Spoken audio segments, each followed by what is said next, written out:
everyone, it is Bond here for the Ghost Furnace. Thank you for joining us. I am here with, as always, Nick, Pennsylvania, and we are excited to have all of you with us today. We got some really good feedback from some people after our last story, where me and my brother did a little bit of an on-site investigation. Not investigation, we just kind of checked an area out. We hope to bring more of those to you guys in the future, as well as, again, continuing to bring you guys our own research along with your stories. But tonight, what we have for you is a little bit of a deep dive into something we've talked about recently, which is kind of like the origins of folklore, where it comes from. And this is something we hit on a lot.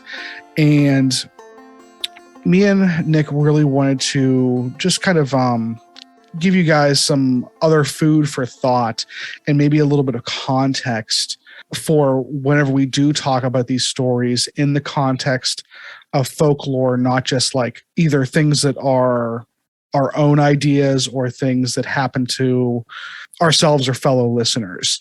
Kind of brings things together, hopefully. Tonight, one of the first things I'm going to talk about here is the Green Man. Nick, I'm curious to hear, do you remember hearing about the Green Man growing up, correct?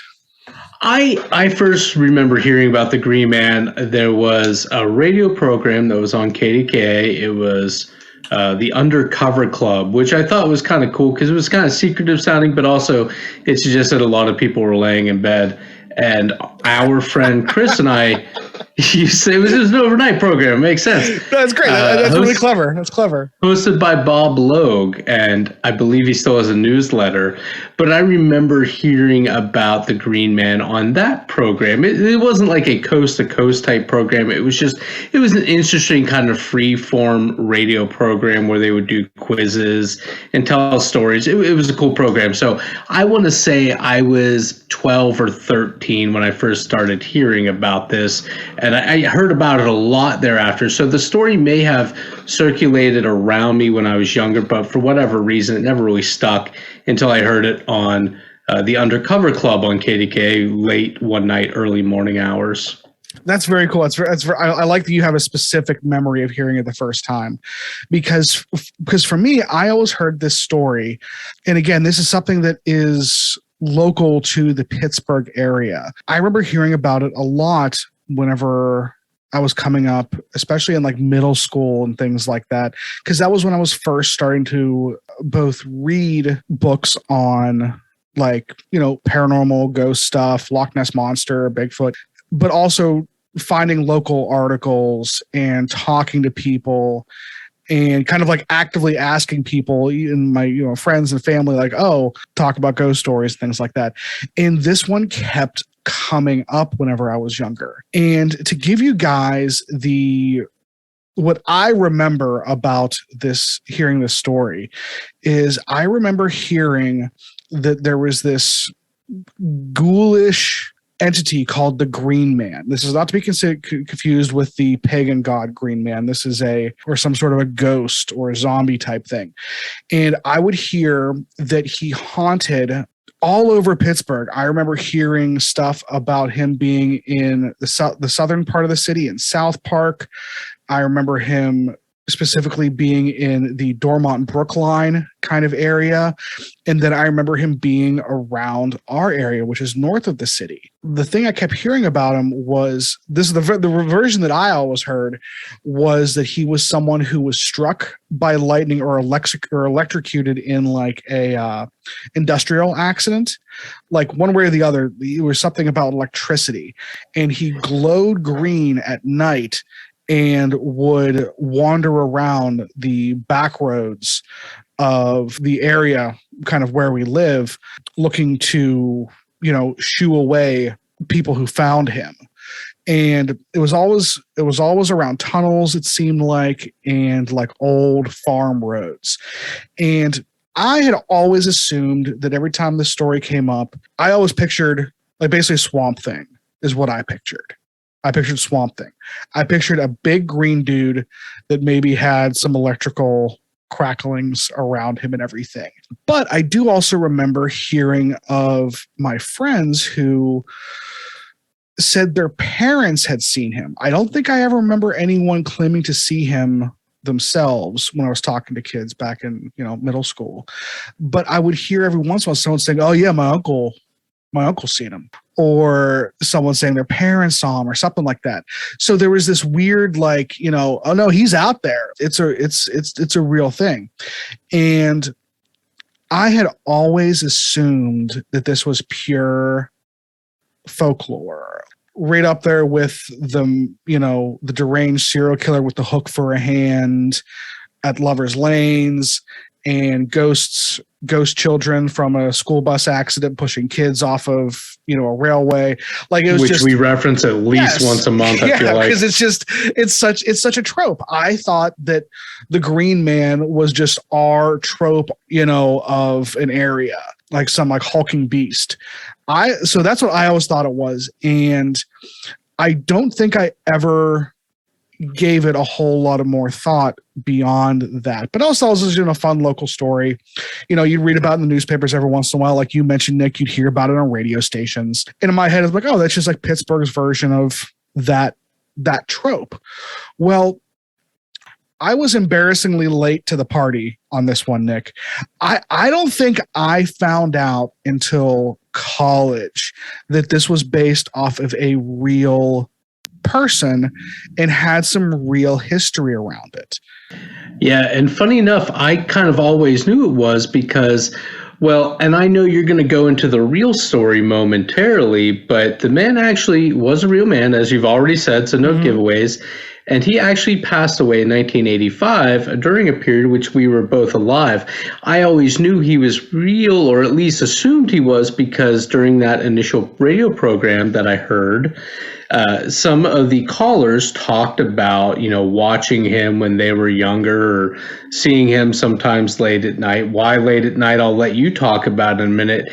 And coincidentally, not too long ago, he sadly has passed, I had an older gentleman who was taking pedal steel guitar lessons from me, believe it or not, pedal steel guitar lessons. And the man, super nice guy, like I said, he was older. He was born in the mid 1930s, so considerably older than myself. And coincidentally, the great uncle of my friend Chris, who I said he and I would often listen to the Undercover Club, he said, this student of mine, he said that he and his friends would often drive to neighboring Beaver County, and they would kind of just hang out with the guy. They were kind of hood teens. He was really into cars, and he would give the Green Man, who also went by Charlie No Face, he would give them cigarettes periodically if they were lucky enough to see him. But yeah, so I always knew he was real. So I'll give it over to you to kind of talk a little bit, because I know you've prepared when you found out.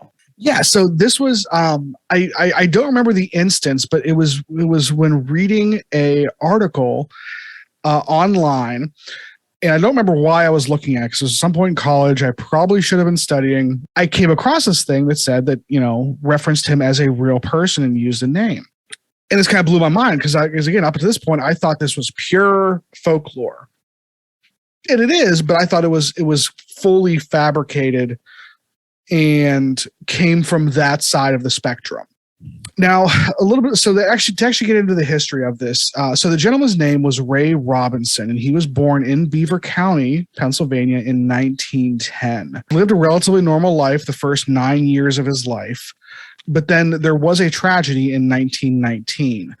Him and some of his friends were playing near a trolley bridge, which actually was one of the Harmony short line trolley bridges near Wallace Run, over near Beaver. I think it's near Beaver Falls, I believe. I guess there was a bird nest, from what I was able to find, that him and his friends saw and wanted to see if there was any eggs in it or if there was any birds in it. He ended up climbing up onto this railroad bridge, and I guess somehow came in contact with one of the live rails for the short line and was burned horribly.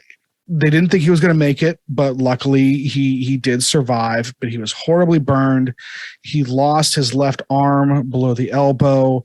His entire upper body was really, really, really badly damaged. He lost his eyes, and honestly, the majority of his face was gone.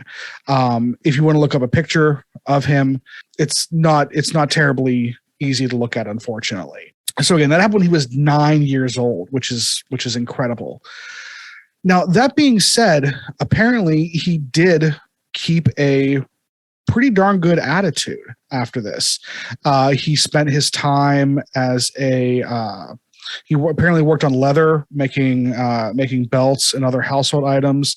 Apparently, he had an encyclopedic knowledge of the Pittsburgh Pirates and their history, box scores, players, things like that. And overall, from everything I could find on a few different articles, everyone said he was a pleasant guy. Like most folks, he wanted to get outside still. And he originally would spend most of his time walking near his home in Beaver.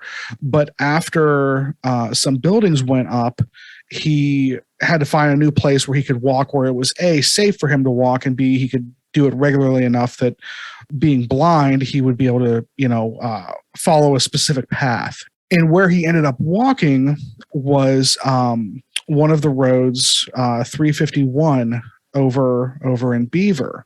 Now, he would walk at night because there was less traffic and he was less likely to, run into people.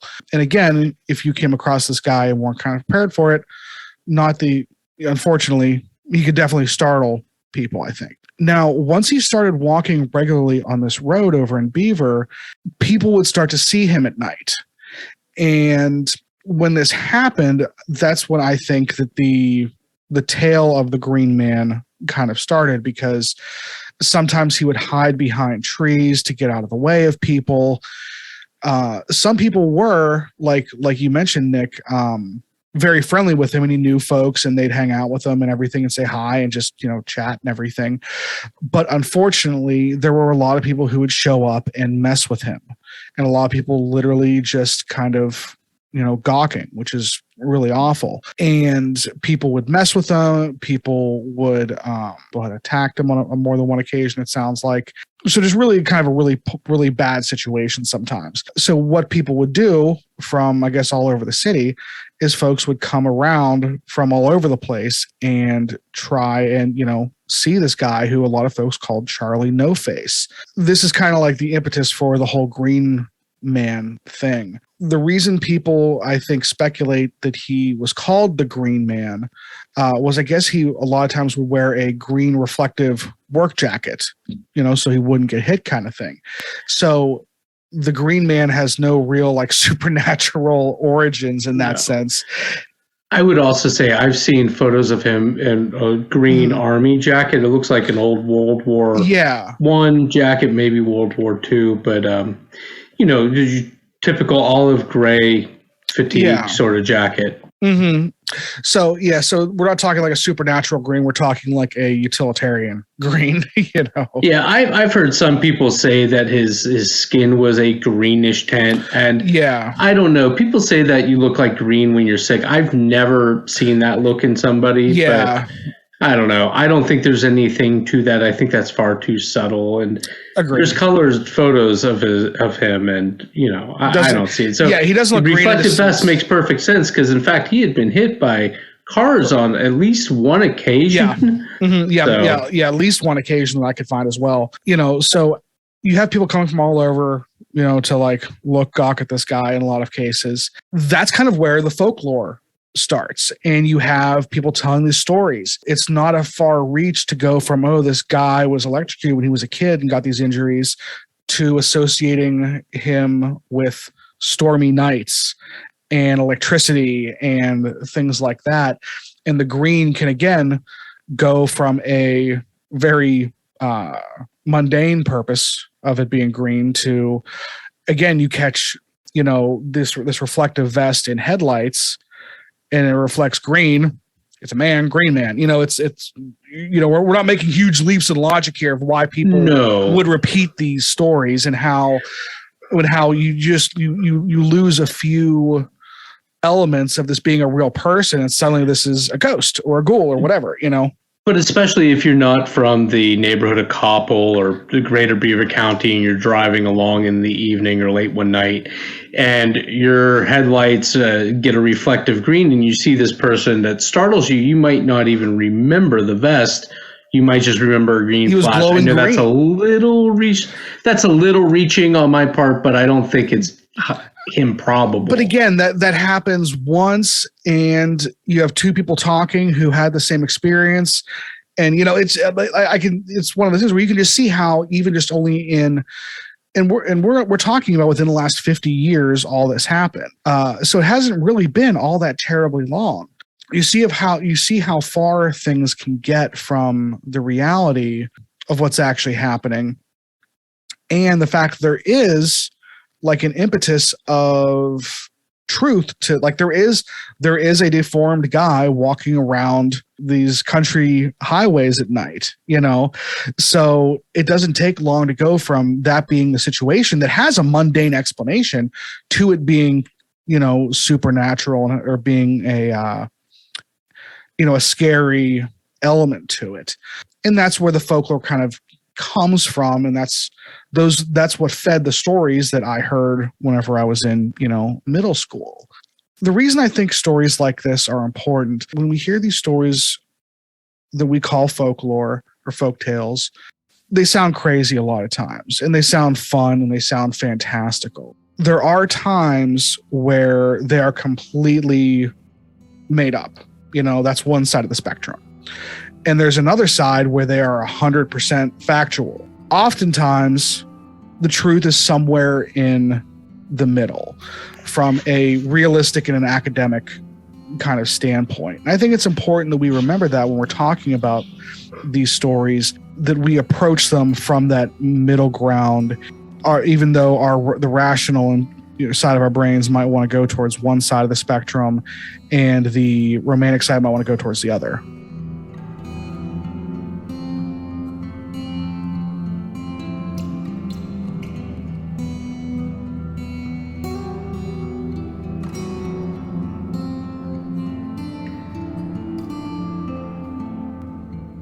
All right, so when I'm thinking of these things, now that we're back, I see the Green Man story as one of these situations where something very real transforms into myth. And the story that I'm bringing is a story we can't get away from, and this is where a myth, starts kind of transforming into the real. And I want to say just a couple things. One, we're going to be putting this up on our Dr. Pennsylvania thing as well, which if you listen to Ghost Furnace and you're interested in Pennsylvania folklore and history, you should check out our Dr. Pennsylvania thing. We've been at that for years, and the very first episode we did had to deal with this story.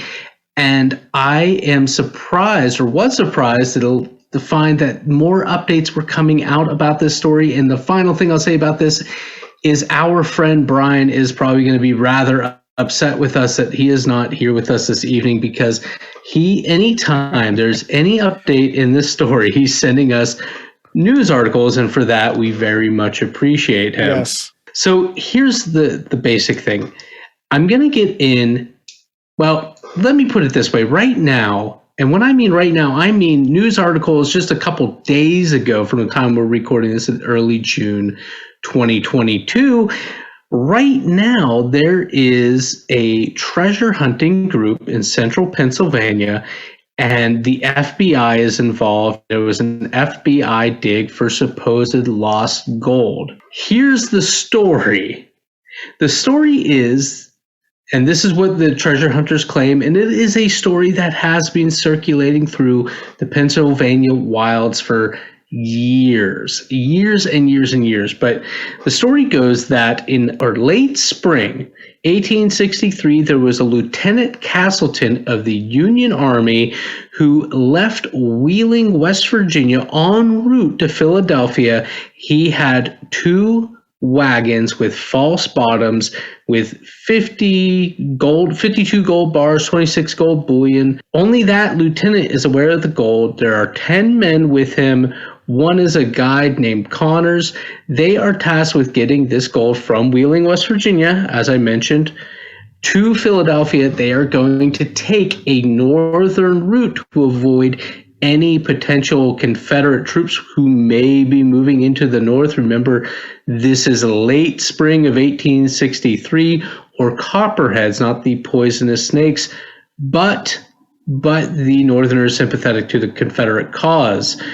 They are on their route. They are last seen together in Clarion, Pennsylvania. Connors, towards the end of June, makes it to St. Mary. Some say he's delirious. Others say he was badly wounded. Some say he died there. Some say he recovered and ended up out in California. The stories vary, but what they do not vary on is that either something terrible befell, and the Lieutenant Castleton became delirious with typhoid at one point to disclose to Connors the true purpose of their mission. At some point, they were either ambushed by copperheads or they all started getting ill, and the gold was buried somewhere in the northern tier of Pennsylvania. And that's kind of where that story leaves off. So this treasure hunting group has been after this gold. But my problem with this story is, well, a couple. One, there isn't really any solid historical evidence to back it up. There's no record of Lieutenant Castleton. The FBI even apparently, according to recent news articles I've read, had even looked into Wells Fargo historians. Wells Fargo says, well, yes, we transported gold. Do we have no record of this, albeit those records aren't totally complete anymore, but that much gold, it would have made way more sense for us to do it by train or by boat. Is it possible? Yes. Is it likely? Highly unlikely, just because there's not much, if any, historic record of it. So the other issue I have, beyond just that there's not a lot of really tangible historic evidence to support any of this story, is the fact that Henry Shoemaker, Pennsylvania's first state folklorist, the title that he was kind of given in 1930s, 35, I believe. You can go back and listen to the first Dr. Pennsylvania, where my voice was funny, and I talk about this in more depth. He had written a story about a Blackbeard, not the historical Edward Teach, but another Blackbeard. The English are in it's almost the War of 1812. He's tasked with recovering gold from a Spanish ship that had sank in the Caribbean. He manages to do this. He gets to Baltimore, where he needs to get this gold to the English. He's not sure about sailing across the ocean because there is a man named Carthouse who's a notorious robber or pirate, and he discloses that he knows about this, either gold or silver. I believe it's silver in the Shoemaker story. And so this Blackbeard decides to take a waterway up to Williamsport area of Pennsylvania, and where he is going to then buy, guess what, 2 wagons with false bottoms, transport this silver over to Erie, over towards like Fort LeBeouf and whatnot, and get it to the English that way. The going is very tough. This is very dense forest, very rocky, thick terrain. It is not easy traversing, so much so that even to this day, people that do the not the Allegheny National Forest, the Appalachian Trail, apparently Pennsylvania, our fair Commonwealth, is notorious for rolled ankles and wrecked shoes. You want to say something there, Brendan? No, I was about to say, yeah. I mean, the area, if you're going anywhere off trail, like I can't imagine moving a wagon through this area and trying to be discreet about it. Yeah, exactly. Well, anyway, supposedly this guy does the exact same story. He's heading in the opposite direction, but passing through the same northern tier of Pennsylvania. He's got either silver or gold, whatever, 2 wagons, false bottoms, ambush, something happens, or it's just too hard going. He ends up burying the gold or the silver somewhere, and he makes it over. The War of 1812 breaks out. It's kind of rough getting back into northern Pennsylvania. After the war, he sends somebody, Noah Parker, out to collect this silver. In the Shoemaker story, I believe it says 7.5 tons of silver. It's not a deeply serious story, is what I'm getting at. Is it probable? I think this story is actually less probable than the lost Union gold. Is the silver found? According to the stories I've heard, yes, but no.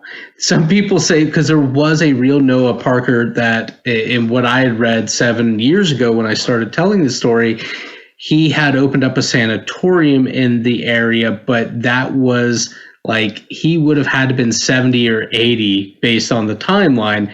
And I don't know. It's just too tall a tale for me. Now, the Lost Union Gold, I love the story. It's an entertaining story. And it's entertaining because it could be real, even though all evidence points to no, this is likely a whole cloth thing. It could be another one of Shoemaker's story where he changed some of the variables to suit a different time period, or it could be other weavers of yarn who took the Shoemaker story and spun some of the variables and started telling it. And frankly, I think the Lost Union Gold is a better story. But again, I'm firmly rooted in the statement that there's just no reason to believe it's real. However, as I began, there is a treasure hunting group here in central Pennsylvania who do believe it's real. They believe very strongly that it's real, and they are very invested in that belief. So much so that they had some ground radar done, and there were anomalies in the soil that suggest that there could be something down there. Independent analysis says that the methodology used in these these ground scans, was sound. However, this anomalous feature does not necessarily mean anything unnatural, and it certainly does not mean gold. Somehow, in the winter of 2018, the FBI was involved in a dig there, and things get squirrely from here. There's the treasure hunting group claims that the FBI was doing digs at night in order to run off with this gold. The treasure hunting group, they say they acknowledge that this is federal property, but they're hoping to get a finder's fee of some sort. They have a lawyer who is involved. They actually recently filed a suit to have all the evidence that the FBI gathered from that brief dig up in the area of Dents Run, Pennsylvania, along Route 555, the Elk Highway. And, well, they got a bunch of photos. They got a bunch of photos of a hole in the ground. The treasure hunters still claim that this is real. There's just, again, no evidence. They claim too, and it's another story that has been going around, that in the late 1800s, early 1900s, the Pinkerton Detective Agency was sent to the region on a hot tip, and they found 3 bars or something to that effect. But again, there is no viable historical record to support that story either. But the tale has been going around for decades. Even in the early 1990s, there was a man who apparently went up north to see a soothsayer who supposedly fell into a trance and spoke. And it's deeply unserious. I love the story, but this, to me, is a situation where, unlike the Green Man, where something real kind of transforms into a myth, this is a myth that some people are, through just a sheer will, are transforming into something real. Real in the sense that they are spending a lot of time and money and energy, and they've gotten the FBI and they've gotten court systems involved. I know you've been keeping some attention to this. Bond, what are your thoughts? I love this story. I think that it has all of the hallmarks of a good folktale. It has gold, it has silver, it has pirates, it has Civil War shenanigans, and it has wagons. If there's one thing that folktales love, it's wagons. The first time I heard about this was in high school. Again, kind of reading these folklore books and everything, and coming across Shoemaker, and reading these stories. And even at the time, I remember reading, going, well, these don't seem like very likely scenarios, but it's a great story. And as I got older, I started talking to people from the area, and when you talk to folks from Clary and Clearfield, Elk County up near Benezet, if you ask people, hey, is there a treasure buried around here? Everyone's like, oh yeah. There's treasures. The treasures out there. People take it like it is a just known fact that. Yeah, some people got very upset when we posted the original Dr. Pennsylvania, and I was very clear, based on all of this, and it just doesn't hold water. And some people had emailed us pretty upset. Yes, and asking if we even lived in Pennsylvania. Yeah. Exactly. And it's one of those things where, again, it's a great story. And this is where I completely agree. I think this is a perfect example of what we're talking about, how there's that spectrum. And this is an example of one that has all its hallmarks and sounds fun and sounds intriguing. But the more you look into the history of it, you find there's less and less provenance to it. And there's less and less actual verifiable history, let alone stuff that actually makes sense.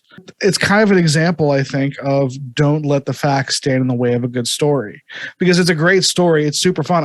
Because every time I'm out in that area, I still in my head think I better keep an eye out for errant wagon axle sticking out of the mud, because you never know. So it's something that's fun to think about. It's not spooky. It's not like one of these folk tales that has a paranormal element to it.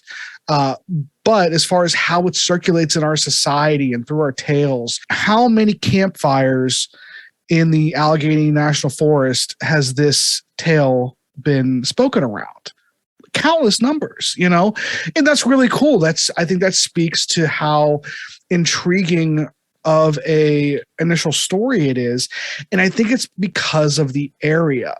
That area is so, even to this day, is so wild. That's why it's called the Wild. Yeah, I always tell people it's crazy to consider, but a lot of it was really unsettled. And in fact, this surprises a lot of people I tell this to. A lot of that region of northern Pennsylvania wasn't even fully mapped out until the 1920s. Exactly. And so that's why even today, 100 years after it was fully even mapped, when someone's telling that story, you don't care that lieutenant never actually, there's no paper record of him. You don't care that the pirate moving this gold up to Erie and everything doesn't really make a whole lot of sense. Those things seem to be less and less important when you're out there in the woods, amongst the rocks and moss. And I just think it's a beautiful story, but it doesn't hold up. That's okay. I agree with you 100%. And I like what you said about those details aren't really important when you're telling a great story. However, what bothers me is that I do a lot of research, not a ton, but I try to go to credible places and cite credible things. And it didn't take very long for this all to unravel. So while yes, 100% you're telling a story for the purpose of a good story, those details aren't important. And I'm not trying to be dismissive of these people digging, but again, it was so easy to unravel this story that I think those details are really important when you are having a dig, or when you're petitioning the Commonwealth of Pennsylvania to allow you to dig on state land and the FBI is involved. Yes, I think you're absolutely right. Talk about a large spectrum of things on this podcast that have various levels of real. That's fun, and we enjoy it, and we're going to keep doing it. But there is a point where there is a responsibility whenever you are taking folklore and removing the folklore element of it and turning it into fact and using it as those things to make a judgment call or a decision about the world around you today that has to be calculated. That's why you don't use folklore as precedent or the reason to do a lot of other things. I don't I do not take the stories of the Green Man being on 351 at night and go, oh, I'm not going to drive down that road now at night because I don't want to run into the Green Man. You have to. And I'll say it's more than that when all these things are involved. And I'm sorry, finish your thought because I interrupted. Yeah, but you're right. I mean, that's a very simple example. But what I'm saying is, whenever you mistake folklore for history and then make claims after it, that's a very precarious and misinformed path that I think dilutes both the history and the folklore by confusing the two. Well, and I'll say this too. I've gone on record saying there's agencies that I find I don't have a lot of confidence in, and the FBI is one of those ones. Not to get very political, but there's a little too much there. I don't like, and I'll leave it at that. They should be. I'd be embarrassed if I fell for this one, because again, don't they look into this, and they certainly have more resources than I do. Yeah. And that's a funny thing to me. It says, like, no matter how big you get, you can still be duped, and you should respect that to a degree. It's the Jim Jones thing. I go, yes. You need to respect Jim Jones because that guy did some terrible things and made some people do some terrible things just through charisma and words. You're right. And not all those people were stupid.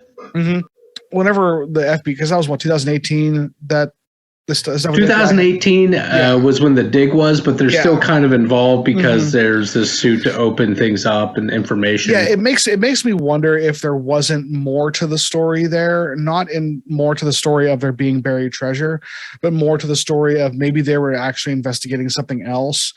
This other party is just convinced they were actually looking for gold. I'll tell you what, based on the information they were required to release, they were definitely there because of the claims that these people were making, this treasure hunters group was making. So that's just a simple fact. But, I remember reading a few years back an afterword for a book, postscript, Stephen King, 11/22/63. Are you familiar? That's the book he wrote about time travel and the Kennedy assassination. I've heard of it. It sounds cool. Never read it. I think they made a mini series about it not too long ago. I in fairness, I listened to the book while I was driving around for work. The bottom line was I found his afterword very interesting, where he puts out that, he loves conspiracy theories. I love conspiracy theories, but the cabal behind the supposed Kennedy assassination, it just doesn't hold water for him. And he goes into various reasons why. And isn't it remarkable enough that Oswald did all this himself? But he says therein is the problem. Kennedy is, and again, this is a gross paraphrasing of a much longer thought. The bottom line it boiled down to was that Kennedy is this great man, this president, this war hero, this author, all these things, this youthful face of a new America in many ways.